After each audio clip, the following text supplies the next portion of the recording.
प्रिय छात्रों, हिंदी के इस शिक्षण सत्र में आपका स्वागत है। आज हम छंद के विषय में अध्ययन करेंगे। कक्षा 9, 10, 11 एवं 12 में छंद से संबंधित प्रश्न के लिए 2 अंक निर्धारित हैं। परीक्षा में छंद की परिभाषा, उदाहरण अथवा पहचान से संबंधित प्रश्न पूछे जाते हैं। आइए सबसे पहले छंद की परिभाषा देखें। वर्ण, मात्रा, यति, गति आदि नियमों से नियोजित पद्य रचना को छंद कहते हैं। छंद के अंग। छंद के प्रमुख अंग निम्नलिखित हैं। पहला पाद अथवा चरण, दूसरा मात्रा और वर्ण, तीसरा यति, चौथा गति, पांचवा तुक और छठवां गण। किसी भी छंद में प्रायः 4 चरण होते हैं। पहले और तीसरे चरण को विषम तथा दूसरे और चौथे चरण को सम कहते हैं। जिन छंदों में सभी चरणों की मात्राएं समान होती उन्हें सममात्रिक छंद, और जिनमें पहले और तीसरे चरण की मात्रा एक समान तथा दूसरे और चौथे चरण की मात्रा उनसे भिन्न एक समान होती है उन्हें अर्ध सममात्रिक छंद कहते हैं। जिन छंदों में 4 से अधिक चरण होते हैं, जैसे 6 चरण, उन्हें विषम मात्रिक छंद कहते हैं, जैसे कुंडलिया आदि। मात्रा और वर्ण। किसी ध्वनि के उच्चारण में जो समय लगता है उसकी सबसे छोटी इकाई को मात्रा कहते हैं। मात्राएं केवल स्वरों की होती हैं, व्यंजनों की नहीं होती हैं। ये 2 प्रकार के होते हैं, ह्रस्व या लघु, दीर्घ और गुरु। ह्रस्व वर्ण के उच्चारण में कम समय लगता है, इसलिए इसकी एक मात्रा 1 होती है, जिसे खड़ी पाई से दिखाते हैं। अ, छोटी ई, छोटा ऊ और इनकी मात्रा से युक्त सभी व्यंजन वर्ण ह्रस्व हैं। दीर्घ पर आइए। दीर्घ वर्णों के उच्चारण में ह्रस्व की अपेक्षा दुगुना समय लगता है। इनकी मात्रा 2 होती है, जिन्हें अंग्रेजी के यस आकार में दिखाया जाता है। आ, बड़ी ई, बड़ा ऊ, औ, अनुस्वार, विसर्ग और संयुक्ताक्षर, ये सभी दीर्घ हैं और इन मात्राओं से युक्त सभी वर्ण भी दीर्घ हैं। यति। छंद के उच्चारण में कहीं कहीं विराम लेना पड़ता है, उसे यति कहते हैं। छंद पढ़ने की लय को गति कहते हैं। छंद के अंत में तुकांत वर्णों के आने को तुक कहते हैं। 3 वर्णों के समूह को गण कहते हैं। इसे यह माता राजभंश अलगा सूत्र से समझें। हर अक्षर से एक बनता है, यगण, मगण, तगण, और गणना के लिए 3 अक्षर तक जाते हैं, जैसे यगण में य माता, मगण में मातारा। छंद के प्रकार देखें। छंद सामान्यतः 3 प्रकार के होते हैं, मात्रिक छंद, वाणिक छंद, मुक्तक छंद। मात्राओं की गणना पर आधारित छंद को मात्रिक छंद कहते हैं। चौपाई, दोहा, सोरठा, रोला, कुंडलिया आदि मात्रिक छंद हैं। वर्णों की गणना पर आधारित छंद को वाणिक छंद कहते हैं। मंदाक्रांता, शिखंडी आदि वाणिक छंद हैं। वर्ण और मात्रा के बंधन से मुक्त छंद को मुक्तक छंद कहते हैं। हिंदी में आजकल स्वतंत्र रूप से लिखे जा रहे छंद मुक्तक छंद हैं।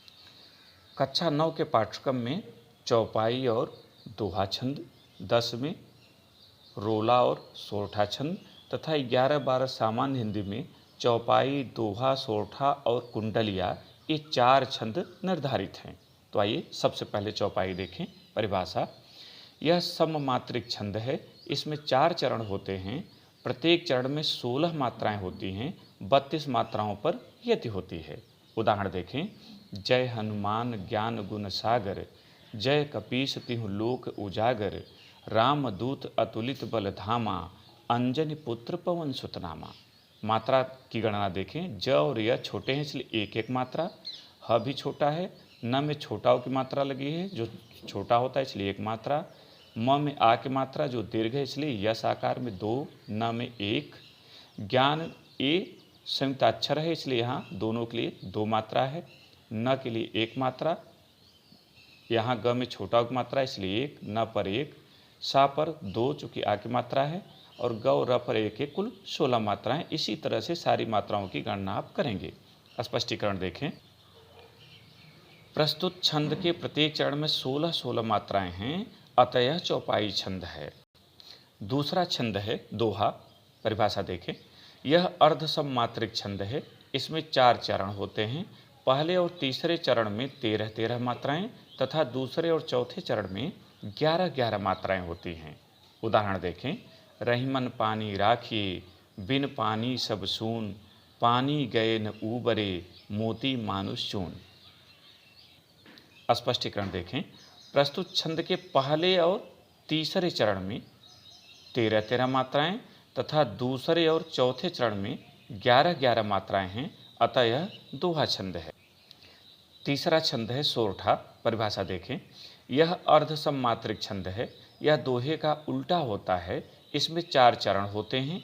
पहले और तीसरे चरण में 11-11 मात्राएं तथा दूसरे और चौथे चरण में 13-13 मात्राएं होती हैं। उदाहरण देखें। जो सुमिरत सिद्धि होय, गण नायक करिबर बदन, करौ अनुग्रह सोय, बुद्धि राशि शुभ गुण सदन। स्पष्टीकरण। प्रस्तुत छंद के पहले और तीसरे चरण में 11-11 मात्राएं तथा दूसरे और चौथे चरण में 13-13 मात्राएं हैं, अतः यह सोरठा छंद है। चौथा रोला छंद। परिभाषा देखें। यह सममात्रिक छंद है। इसमें 4 चरण होते हैं और प्रत्येक चरण में 24 मात्राएं होती हैं। 11 और 13 मात्राओं पर यति होती है। उदाहरण।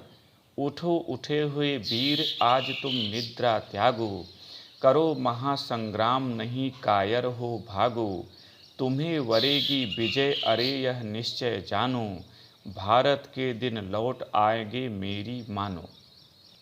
स्पष्टीकरण देखें। प्रस्तुत छंद में 4 चरण हैं और प्रत्येक चरण में 24 मात्राएं हैं। 11 और 13 मात्राओं पर यति है, अतः यह रोला छंद का उदाहरण है। पांचवा और अंतिम कुंडलिया छंद। परिभाषा देखें। यह विषम मात्रिक छंद है। इसमें 6 चरण होते हैं और प्रत्येक में 24 मात्राएं होती हैं। प्रारंभ में एक दोहा और बाद में एक रोला जोड़कर कुंडलिया छंद बनता है। दोहे का चौथा चरण रोला का प्रथम चरण का हिस्सा बनकर आता है। यह जिस शब्द से आरंभ होता है उसी से इसका अंत भी होता है। दोहा रोला दोनों छंद आपस में गुंथे अर्थात कुंडलित रहते हैं, अतः इसे कुंडलिया छंद कहते हैं। उदाहरण देखें।